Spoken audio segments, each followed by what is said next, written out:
Você está cansado de pessoas super perfeitas criticando tudo e todos? Então, pegue o seu cuscuz. Jogue ovo de galinha belga, da pena vermelha. Mande um ovo marroquino mexido. Manda tudo pra dentro, porque o ato de hoje é: não critique.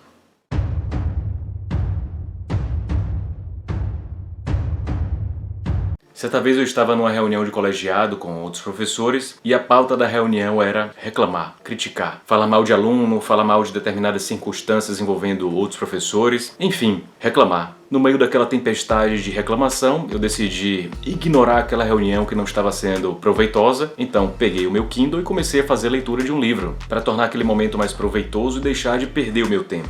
O pior de toda essa situação é que eu já tinha vários anos como docente da instituição e era uma coisa muito recorrente. As pessoas sempre se reuniam para reclamar, para criticar e não apresentavam soluções. Então lá para quase uma hora de reunião eu me irritei, levantei a mão, todos silenciaram, então eu comecei a falar: pessoal, vocês estão aqui fazendo críticas há mais de uma hora e não apresentaram soluções. A gente já tem anos fazendo isso e a gente vai continuar o resto da vida toda fazendo isso até a morte? Primeira coisa, a gente precisa pensar no que foi que criou esse problema. O que foi que criou esse problema que os alunos de nível superior não conseguem fazer conta, não conseguem escrever, não conseguem fazer uma apresentação decente? Esse problema veio lá do ensino médio, criado pelo ensino público. Um ensino medíocre e anêmico que vem do Estado, que vocês costumam defender. Ficar aqui reclamando até o dia da morte não vai resolver nada. Se esses alunos não sabem escrever, a gente precisa pegar pela mão e ensinar a escrever, ensinar a fazer conta, ensinar a se expressar e fazer boas apresentações. O problema já tem vários anos aqui sendo sinalizados.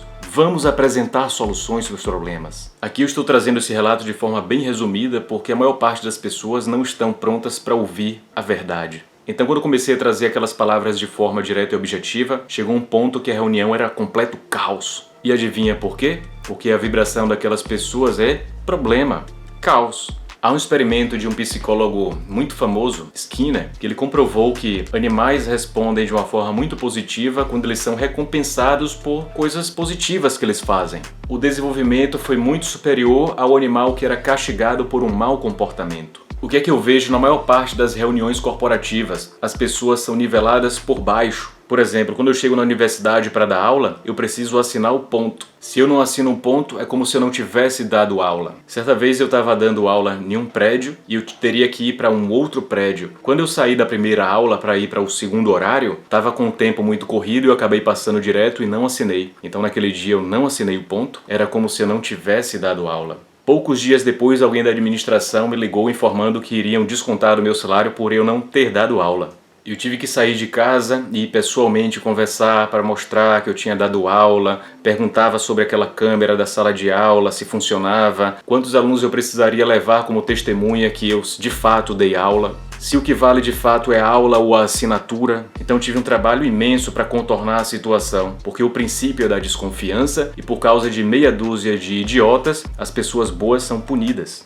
Já faz mais de 12 anos que eu leciono no ensino superior e eu nunca apliquei um atestado. Sempre estive presente em todas as aulas. Ainda assim eu tive dificuldade para provar que eu dei a aula, porque o que prova que eu dei aula é a assinatura e não a aula. Na nossa sociedade, o que rege é o princípio da desconfiança. As pessoas são niveladas pelas pessoas más e as pessoas que fazem o seu trabalho da forma correta acabam sendo prejudicadas constantemente. Como eu sou a pessoa que sempre cumpro com minhas obrigações, nunca dou desperto para cima de ninguém, o meu princípio é o da confiança. Geralmente quando alunos tentam justificar uma ausência e querem trazer um atestado, eu falo: não precisa trazer o atestado, eu acredito na tua palavra. É claro que pode ter acontecido de alguns deles terem mentido para mim, mas aí já é um problema deles. Cada um é responsável pela sua própria consciência. E não devemos criticar porque como seríamos nós se tivéssemos passados por situações exatamente idênticas? Quando tratamos com pessoas, não tratamos de forma lógica. Existe fator emocional, existe orgulho, existe vaidade, existem mentes passando por um turbilhão de problemas. Então a mesma pessoa pode agir de formas diferentes dentro do mesmo contexto, de acordo com a situação que ela está naquele momento. Benjamin Franklin teve uma juventude muito barulhenta e conturbada,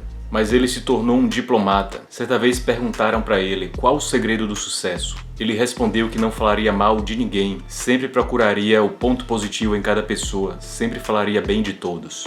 Mas uma pessoa realmente nobre mostra sua grandeza como trata os pequenos. É muito fácil tratar bem pessoas que têm muito a te oferecer, mas como você trata aquelas pessoas que têm pouco ou quase nada a oferecer? Como você trata o porteiro ou a pessoa responsável pela limpeza? Certa vez um professor da USP fez uma tese de doutorado mostrando que as pessoas são mais visíveis ou invisíveis de acordo com o cargo social. Durante o estudo ele ficou um período de 1 mês na universidade, vestido como gari e atuando como gari. O resultado é que ele não foi cumprimentado por ninguém. Esteja atento, não critique, você dará um grande salto. Esteja atento, esteja desperto. Grande beijo no coração, valeu!